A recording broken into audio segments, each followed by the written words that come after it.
Hello friends, मैं हूं कोमल सोनी और आप सभी का स्वागत है हमारे यूट्यूब चैनल पे। तो आज हम जानेंगे पार्लियामेंट के बारे में। पार्लियामेंट होती क्या है? आप सबने ये नाम सुना होगा कि पार्लियामेंट, जिसको हम हिंदी में बोलते हैं संसद। एक्चुअली अगर मैं आपको इसके बारे में बताऊं तो पार्लियामेंट के अंदर जो बंदे होते हैं, जो लोग पार्लियामेंट में बैठते हैं, वो कहाँ से चुनकर आते हैं। सबसे पहले इसके बारे में जिक्र करेंगे। अगर आपको पार्लियामेंट के बारे में थोड़ा सा भी नहीं पता है तो आप धीरे धीरे इस वीडियो में जान जाओगे। अगर कोई 6th क्लास का बच्चा है, 5th का है, 7th का, चाहे वो किसी भी क्लास का हो, चाहे कोई कॉम्पिटेटिव एग्जाम्स का तैयारी कर रहा है बच्चा, चाहे कोई भी हो, वो इस वीडियो से पार्लियामेंट के बारे में जरूर सीख जाएगा। उसके बेसिक्स के बारे में डिटेल हम बाद में जानेंगे। देखो, पार्लियामेंट है क्या, कहाँ है, क्या है, वो सब जानते हैं।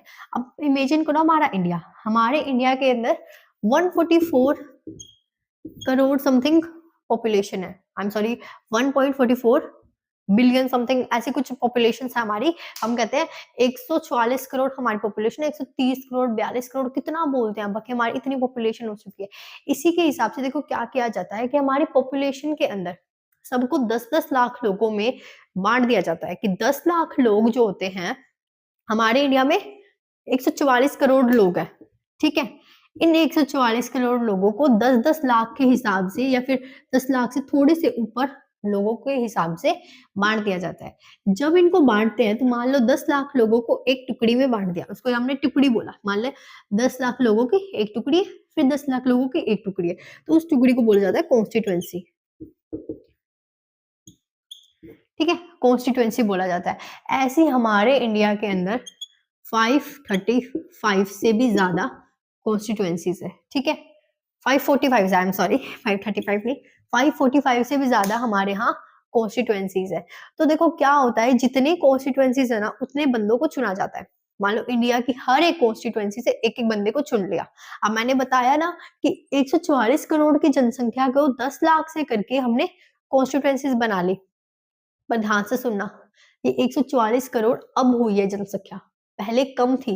इसलिए 10 लाख में बांटते थे तो 545 ही लोग बनते थे, लेकिन अब ज्यादा होने के कारण इसमें चेंजेस आएंगे। अब वो भी बताते हो कैसे आएंगे, पर एक बार ये जानो कि कॉन्स्टिट्यूएंसीज कितनी है, 545 है। कैसे बनी? 10-10 लाख लोगों की टुकड़ी बनाई पूरे इंडिया के अंदर, फिर वो कॉन्स्टिट्यूएंसीज बनी, ठीक है, जिसको आप हिंदी में हल्का बोलते हो या फिर कई जगहों से ब्लॉक लेवल भी बोला जाता है। दैट उसको कॉन्स्टिट्यूएंसी बोलते हैं, जिसके अंदर आपके इलेक्शन होते हैं। हल्का जिसको बोलते हैं ना कि भाई इस हल्के के लोग हैं, हम तो इस ब्लॉक के लोग हैं, हमारे ब्लॉक में इलेक्शंस आ चुके हैं। इस इलेक्शंस को हम कॉन्स्टिट्यूएंसी से ही जाना जाता है। कितनी कॉन्स्टिट्यूएंसीज है? 545 कॉन्स्टिट्यूएंसीज है। तो एक एक बंदे को चुना जाएगा, जो बंदा चुना जाएगा उसको बोला जाएगा एमपी। एमपी मतलब member of parliament. Member of parliament is called MP. ठीक है, तो देखो क्या होगा, हर एक बंदे को ऐसे चुन के उसको पार्लियामेंट में बिठा दिया जाएगा। क्यों? क्योंकि पार्लियामेंट का मेंबर बोला गया ना, इसे मेंबर ऑफ पार्लियामेंट, तो इस एमपी को पार्लियामेंट में बिठा दिया जाएगा। तो कितने मेंबर आए पार्लियामेंट के अंदर? 545 मेंबर आए। तो ध्यान से सुनना, पार्लियामेंट के 2 कमरे होते हैं। पार्लियामेंट जितनी बड़ी होती है ना, मतलब बहुत सारे कमरे होते हैं, लेकिन एक सपोज करके मानो, एक तुम्हें समझाने के लिए मैं बोल रही हूँ कि एक पार्लियामेंट एक घर है, उस घर में है 2 कमरे। एक कमरे का नाम है लोकसभा, एक का नाम है राज्यसभा। ठीक है, लोकसभा को लोअर हाउस भी बोलते हैं, राज्यसभा को अपर हाउस भी बोलते हैं। इसमें कोई ये नहीं है कि लोअर है तो निचला सदन हो गया, कि भाई बहुत ज्यादा कम जिसकी वैल्यू होती है वो हो गया, ऐसा कुछ भी नहीं है। दोनों की वैल्यू बराबर होती है। ज्यादातर पावरफुल लोकसभा होती है थोड़ी, लेकिन दोनों की वैल्यू बराबर मान लो तुम। ठीक है, क्या होता है, अब ये 545 मेंबर जो हमने चुने ना एमपी, जो 545 चुने थे, वो सारे के सारे लोकसभा में बैठते हैं। सारे के सारे 545 मेंबर्स जो हमने चुने हैं, क्या किए हैं हमने, जिनको हमने इलेक्शन के थ्रू चुन के भेजा है। हर एक कॉन्स्टिट्यूएंसी में चुनाव होगा, एक बंदा चुना जाएगा जो यहाँ आएगा, और ये एक बंदा होता है कौन? एमपी, यानी एक मंत्री होता है। नेता मंत्री जिसे बोलते हैं, कि नेता होता है, नेता मंत्री बोलते हैं ना आपा, वो होता है। देखो विधायक भी बोल देते हैं कई जगह पे। अब देखो क्या होता है, हमने 545 इसमें तो भर दिए, इसमें कौन आएगा? इसमें आएंगे 245 मेंबर। इसमें सीट डिसाइड होती है। मान लो तुम्हारी क्लास के अंदर मैं 50 कुर्सियां रख दूं और कह दूं 50 कुर्सियां रखे तो इसमें 50 बच्चे आ सकते हैं।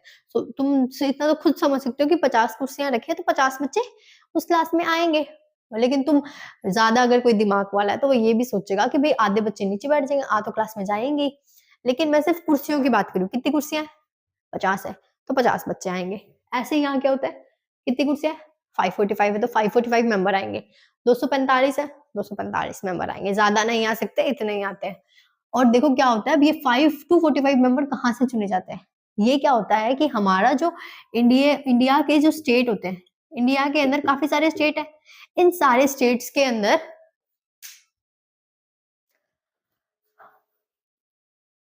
हाँ, तो हम थे स्टेट के ऊपर, तो इंडिया के जितने स्टेट होते हैं ना, उनके अंदर जो स्टेट की गवर्नमेंट होती है, स्टेट की सरकार अलग होती है ना, स्टेट की अलग सरकार है, और जो हमारे पूरे इंडिया की है वो अलग सरकार है। जो केंद्र की सरकार होती है, पूरे इंडिया की सरकार होती है, उसके अंदर तो पार्लियामेंट होती है। इस पार्लियामेंट के अंदर ऐसे लोगों को बिठाया जाता है, लेकिन स्टेट की सरकार थोड़ी अलग होती है, सभी समझेंगे, ध्यान से सुनो। अब देखो, स्टेट की जो सरकार होती है ना, वो क्या करती है, 5 से 6 लोग या फिर ना सीटें मतलब होती हैं, मान के चलो जो सीट होती है ना, यहाँ पे 545 सीटें, इनको बांटा जाता है हर एक स्टेट के अंदर। जैसे यूपी में बांटेंगे तो यूपी को ये तकरीबन 43 समथिंग सीट्स देते हैं। हरियाणा में बांटेंगे तो हरियाणा को 5 सीट देते हैं। क्यों देते हैं? उसकी पॉपुलेशन के हिसाब से देते हैं। ठीक है, हरियाणा के अंदर 5 सीट आती है, किसकी? राज्यसभा की। लोकसभा की आती है 10 सीट। अभी 10-5 क्या होते हैं, देखो मैंने कहा हर कॉन्स्टिट्यूएंसी से एक बंदे को चुनकर आगे भेज दिया जाता है, और 545 कॉन्स्टिट्यूएंसीज होती है। तो हरियाणा, अब देखो पूरे इंडिया में तुमने कॉन्स्टिट्यूएंसीज को बांट दिया, लेकिन स्टेट भी तो है ना। मान लो ये पूरा इंडिया, मेरे को ज्यादा अच्छे से ड्राइंग तो नहीं आती, लेकिन तुम समझ जाना बस। ठीक है, इस तरीके से हमारा पूरा इंडिया है, और इस इंडिया के हम अंदर हमने सारे 545 जगहों को ऐसे ऐसे करके ऐसे बांट दिया। ठीक है, ऐसे बांट दिया हमने। अब देखो यहाँ पे यूपी आता है पूरा, और इस यूपी के अंदर देखो ऐसे छोटी छोटी छोटी छोटी कॉन्स्टिट्यूएंसीज बनी हुई है। लेकिन हरियाणा यहाँ है, हरियाणा के अंदर तो 2-4 ही कॉन्स्टिट्यूएंसीज है, लेकिन यहाँ पे तो बहुत सारी कॉन्स्टिट्यूएंसीज है। इसी के कारण देखो, अब पूरा यूपी था, यूपी में कॉन्स्टिट्यूएंसीज ज्यादा बनी, क्यों? क्योंकि वहां पॉपुलेशन ज्यादा थी। हरियाणा में कॉन्स्टिट्यूएंसीज कम बनी, क्यों? क्योंकि वहां पॉपुलेशन कम थी। यही रीजन होता है। तो देखो जितने कॉन्स्टिट्यूएंसीज है उतने ही आपकी सीटें दे दी जाती है। हरियाणा के अंडर में मान के चलो 10 कॉन्स्टिट्यूएंसीज आती है, तो उसको 10 सीट दे दी जाती है। यूपी के अंदर 403 कॉन्स्टिट्यूएंसीज आती है, तो उसे 403 सीटें दे दी जाती है। तो ये एक फंडा रहता है, समझ में आए आपको? सो देखो क्या होता है कि हमारे अंदर लोकसभा की जो सीटें, लोकसभा की जो कॉन्स्टिट्यूएंसीज है हमारे हरियाणा के अंदर, वो 10 है। लेकिन राज्यसभा के लिए सीट डिसाइड की गई है 5, तो हमें 5 लोग को चुनना पड़ता है। अगर आपको समझ आ गया तो बहुत अच्छी बात है, नहीं आया तो रिपीट कर लीजिए, और फिर भी नहीं आया तो आप कमेंट कर दीजिएगा, मैं दोबारा वीडियो बनाऊंगी। सो दैट मेरे हिसाब से आपको समझ आना जाना चाहिए, क्योंकि मेरी जो क्लास है, मेरी क्लास को इसी तरीके से सब कुछ समझ आ गया था। सो आई थिंक आपको आ गया होगा। सो देखो, अब राज्यसभा के अंदर भी हमने सीटों को फिल कर दिया, लोकसभा के अंदर भी हमने सीटों को फिल कर दिया। तो अब पार्लियामेंट करती क्या है? पार्लियामेंट क्या करती है, जो तुम देखते होगे कि भाई अपोजिशन पार्टी है और जो सरकार है वो आपस में झगड़ती रहती है किसी एक बात के लिए। एक ऐसा कमरा सा होता है जिसके अंदर सारे बैठे होते हैं और आपस में लड़ाइयां कर रहे होते हैं किसी मुद्दे को लेके, तो वो पार्लियामेंट होती है। पार्लियामेंट का कौन सा रूम होता है? लोकसभा। लोकसभा के अंदर क्या होता है? लोकसभा का स्पीकर, मतलब जैसे एक जज बैठता है ना, जज सबसे ऊपर की कुर्सी पे बैठता है, और एक साइड एक पार्टी होती है, एक साइड एक पार्टी होती है। तुमने देखा होगा कि जज के आगे 2 पार्टियां होती है, एक तो केस करने वाली, और एक केस जिसके ऊपर हुआ है वो, और एक जिसने केस किया है वो। ऐसे बैठते हैं ना एक कोर्ट के अंदर, वैसे ही यहाँ होता है। सबसे ऊपर बैठता है लोकसभा का स्पीकर। कोई प्रधानमंत्री, प्रेसिडेंट नहीं बैठते, बैठता कौन है? लोकसभा का स्पीकर, जो चुना जाता है कि भाई लोकसभा का स्पीकर कौन बनेगा, उनको चुना जाता है। फिर एक साइड सरकार के लोग बैठते हैं, जिसमें प्रधानमंत्री मोदी, मतलब जो भी प्रधानमंत्री होते हैं, चाहे वो मिस्टर मोदी हो या कोई और हो, वो बनते हैं उस पार्टी के हेड। यानी एक सेक्शन हमने बांट दिया, एक ये वाला और एक ये वाला। इस सेक्शन के अंदर सरकार बैठेगी, जिसका हेड होगा प्रधानमंत्री, और ये पूरी हमारी सरकार की एक ग्रुप हो गया। इधर वाली साइड जो ओपोजिशन होता है, उसका ग्रुप हो गया। अब ओपोजिशन कैसे होता है वो भी आप जानते हैं। तो ये करती क्या, पहले ये जानते हैं फिर ओपोजिशन पे आएंगे। सो ये करती ये है कि आपस में बात करती है। मान के चलो ओपोजिशन को हमारी रूलिंग पार्टी से, सरकार को रूलिंग पार्टी बोलते हैं, उससे कोई दिक्कत होती है कि भाई वो कह दे, अपोजिशन खड़े होके कि भाई आपने हमारे इंडिया में क्या किया, आप 5 साल तक हमारे इंडिया में बने रहे, आपने स्वच्छ भारत अभियान का नारा लगाया, लेकिन भारत में सफाई तो कहीं हुई नहीं। ये क्वेश्चन पूछने का हक किसको है? सभी को है वैसे तो, लेकिन पार्लियामेंट में ऑपोजिशन के क्वेश्चंस सरकार से पूछती है। जितने भी काम करती है सरकार, उसके नेगेटिव पॉइंट्स निकाल के ऑपोजिशन उनसे पूछती है और जवाब मांगती है। और ऐसे ही क्या होता है, किसी भी कोई कानून को बदलना होता है, कोई कानून लाना होता है या बदलना होता है या हटाना होता है, कुछ भी करना होता है, तो पहले पार्लियामेंट में बात होती है, चाहे लोकसभा में हो चाहे राज्यसभा में हो।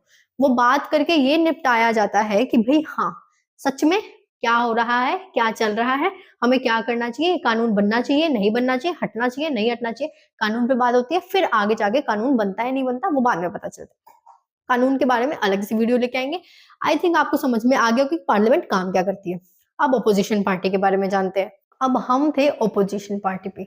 देखो मैंने बताया 545 सीट्स होती हैं। उन 545 सीट्स के ऊपर हम क्या करते हैं, 545 मेंबर्स को बिठाते हैं। 545 मेंबर को चुना जाता है। मैंने सब बताया है तुम्हें, कॉन्स्टिट्यूएंसी से चुना जाता है, क्या होता है तुम्हें सब पता है। सो अब देखो क्या होता है कि ये जो 545 मेंबर्स होते हैं, ये अलग अलग किसी पार्टी के होते हैं।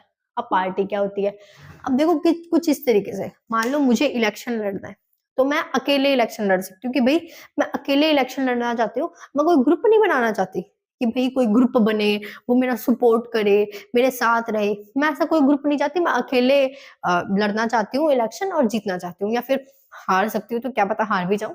तो मान लो अब देखो क्या होता है कि मेरे को इलेक्शन लड़ना है और मैं अकेले लड़ रही हूँ, तो मेरे इलेक्शन को बोला जाएगा इंडिपेंडेंट, कि मैं कौन हूँ, मैं एक इंडिपेंडेंट कैंडिडेट हूँ और जो लड़ रही हूँ। लेकिन कुछ एक लोग ऐसे होते हैं जो पार्टी के साथ लड़ते हैं। पार्टी के साथ कैसे, मान लो मेरे साथ का कोई और बंदा है जो इलेक्शन लड़ रहा है, उसकी एक पार्टी है, उसका एक ग्रुप है, वो ग्रुप के लोग उसके साथ जुड़े हुए हैं। अब मान के चलो आपके यहाँ आपके कोई मतलब रिलेशन में कोई है, आपके रिश्तेदार कोई है जो एक पार्टी से जुड़े हुए हैं। आपको समझ नहीं आ रहा तो दोबारा समझो। देखो कोई ना कोई इलेक्शन में खड़ा हुआ है, जैसे मैं खड़ी हुई हूँ, मैं तो इंडिपेंडेंट खड़ी हुई हूँ, ठीक है। फिर मेरे को ध्यान में आया कि यार मैं अकेली अकेले इलेक्शन लड़ूंगी ना तो शायद मुझे ज्यादा वोट ना मिले, मेरे को ग्रुप बनाना चाहिए। फिर मैं एक ग्रुप बनाऊंगी और उस ग्रुप में बहुत सारे लोग जुड़ेंगे, ठीक है। अब मान लो आपके परिवार का कोई एक सदस्य मेरे ग्रुप में जुड़ा हुआ हो, तो आप फिलहाल मतलब ऐसा माना जाता है कि मतलब मान लीजिए अगर आपकी रिश्तेदारी में कोई मेरे साथ जुड़ा हुआ है, तो 90% ये चांसेस होते हैं कि आप मुझे वोट दोगे, है ना। तो ग्रुप का एक ये फायदा हो जाता है। और इसी ग्रुप को जब हम इलेक्शंस में लेके आते हैं तो इसी ग्रुप को बोलते हैं पार्टी, ठीक है। इस पार्टी का हमें लाइसेंस लेना होता है, इसका रिकॉग्निशन लेना होता है। लाइसेंस से मान लो सिंपल सा टर्म है, हमें इनसे बेसिक्स जानना है, सो लाइसेंस से जानो, ठीक है। वरना बड़े लेवल पे आते हैं तो हम ये मानते हैं कि रिकॉग्निशन लेना पड़ता है, ठीक है। उसी तरीके से पार्टी का चुनाव चिन्ह लेना पड़ता है, ये सब कुछ चलता रहता है। तो सिंपल चीज है, लाइसेंस लेना पड़ता है।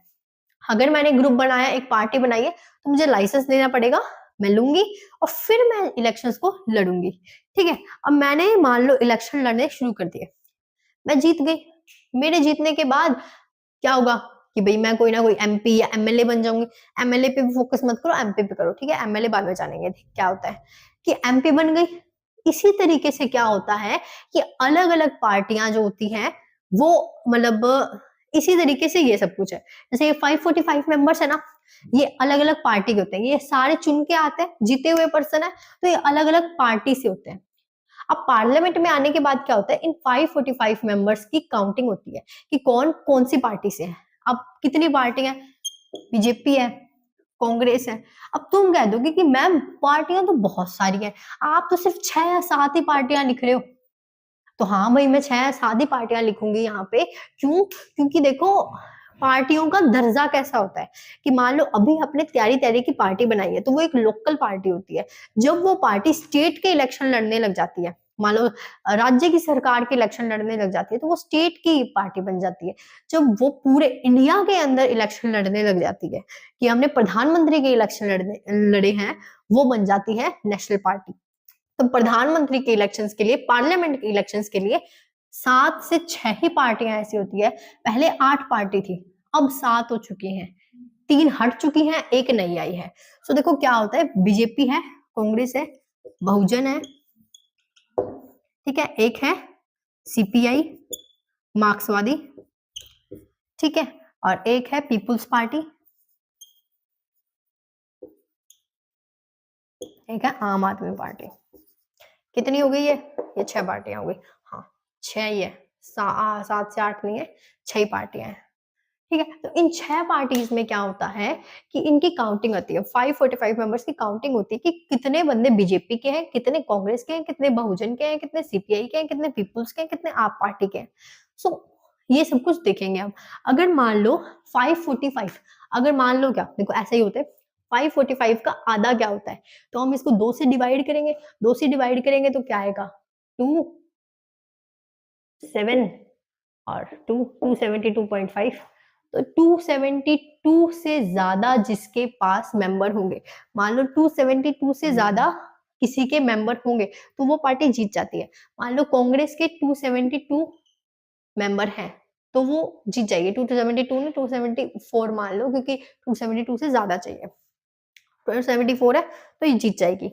फिर इनकी काउंटिंग होगी भाई किसके पास कितने, उसके हिसाब से जीत जाएंगे। पर कई बार क्या होता है कि सबको ना मतलब पूरे मतलब इसको बहुमत बोलते हैं कि भाई आधे से ज्यादा अगर किसी के पास आ जाती है वोटिंग या फिर सीट आ जाती है तो उसे बहुमत बोलते हैं। लेकिन ये जल्दी से मिल नहीं पाता बहुमत, मेजोरिटी बोलते हैं इसको इंग्लिश में। सो ये जल्दी से मिल नहीं पाता तो क्या होता है कि हमारे मान लो बीजेपी के पास 200 मेंबर हैं, इसके पास मान लो 199 मेंबर हैं, और बहुजन के पास मान लो 44 है, इसके पास मान लो 80 है, इसके पास मान लो 90 है, इसके पास मान लो कि 100 है।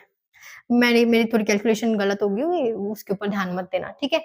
सो देखो अब जो बीजेपी है इसको मान लो जीतना है, जीतने के लिए क्या करेगी, ये इसके पास आएगी पीपुल्स पार्टी के पास कि भाई तुम्हारे पास 90 मेंबर हैं, तुम हमारे साथ जुड़ जाओ और हम क्या करेंगे, हम सरकार बना लेंगे, दोनों साथ में मिलके बना लेंगे, आधे तेरे पार्टनर हो जाएंगे, आधे आधे तेरे हो जाएंगे सरकार के मंत्री, आधे मेरे हो जाएंगे। तो इस तरीके से ये ना आपस में मिलजुल कर सरकार बनाते हैं, इसको बोलते हैं कोलिशन गवर्नमेंट, गठबंधन की सरकार बोला जाता है, इसको कोलिशन गवर्नमेंट बोला जाता है।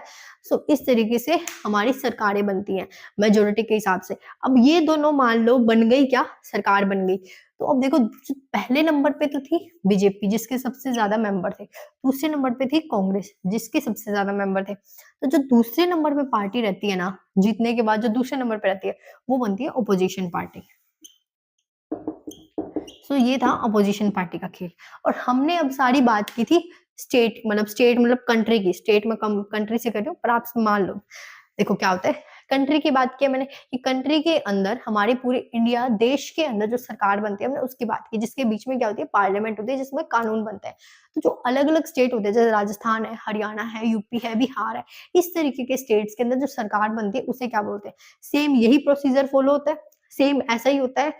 पर उसके अंदर एक चीज होती है, पार्लियामेंट नहीं बोला जाता, लेजिस्लेटिव असेंबली बोला जाता है। सेम यही प्रोसीजर फॉलो होता है लेकिन पार्लियामेंट की जगह वहां जो कमरा होता है उसे लेजिस्लेटिव असेंबली बोल दिया जाता है। सेम यही प्रोसीजर फॉलो होता है। तो इसी के साथ thank you for watching my video और बने रहिएगा हमारे यूट्यूब चैनल के साथ। और अगर कोई डाउट हो तो कमेंट में जरूर बताइएगा और वीडियो को अगर दोबारा रिन्यूट करके बनाना तो जरूर बताइएगा।